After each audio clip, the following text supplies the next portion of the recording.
Kalian gak akan bisa public speaking kalau kalian gak paham hal ini.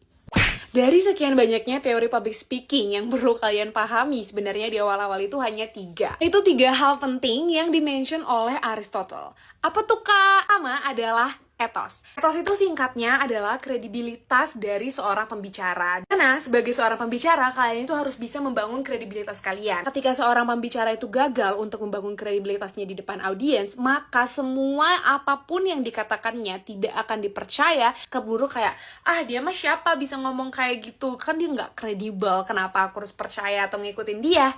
Gitu, oke? Terus gimana Kak caranya aku bisa membangun kredibilitas itu di depan audiens? Sedangkan aku juga nggak punya jam terbang yang banyak untuk public speaking.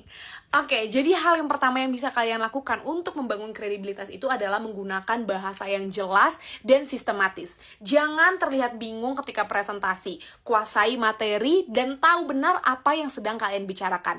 Itu aja dulu. Itu pasti bisa meningkatkan kredibilitas kalian di depan audiens. Oke?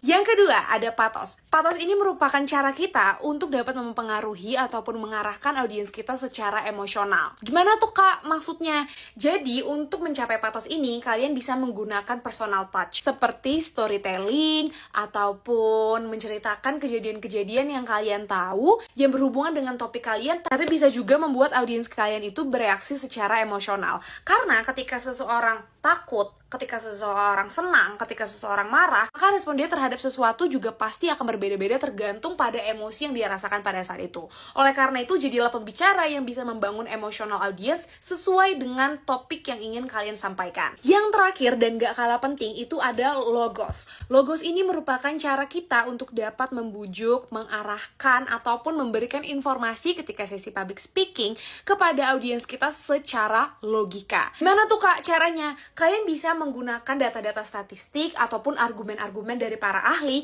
untuk menguatkan pesan yang kalian sampaikan ketika public speaking. 3 kesalahan yang paling sering banget dilakukan seseorang ketika dia lagi presentasi ataupun public speaking. Yang nomor 1, nomor 2 mungkin udah familiar, tapi yang ketiga, kalian tuh sering banget ngelakuin ini tanpa kalian sadari. Yang pertama, bahwa kita sebagai public speaker ataupun sebagai orang yang presentasi, kita itu harus membuat suatu presentasi ataupun materi public speaking yang sesuai dengan audiens kita. Jadi, apa yang kalian bicarakan itu senternya bukan kalian. Senternya itu ada di audiens kalian. Yang kedua, banyak orang berpikir ketika public speaking ataupun presentasi, kita itu harus menyampaikan selengkap mungkin, sepanjang mungkin, supaya detail, supaya lengkap.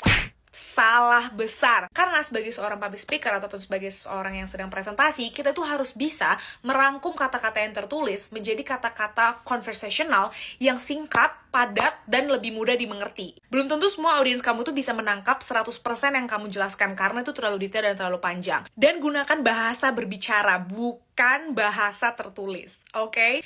Yang ketiga, slides duluan yang muncul baru pembicaranya. Ini tuh harus dikurangin ya guys, karena ketika slides duluan yang muncul, maka fokus audiens itu akan tertuju pada slides kalian dan topik yang kalian ingin bawakan. Kalau misalnya topiknya itu menyenangkan bagi mereka, ya bagus. Tapi gimana kalau topiknya keburu membuat mereka males?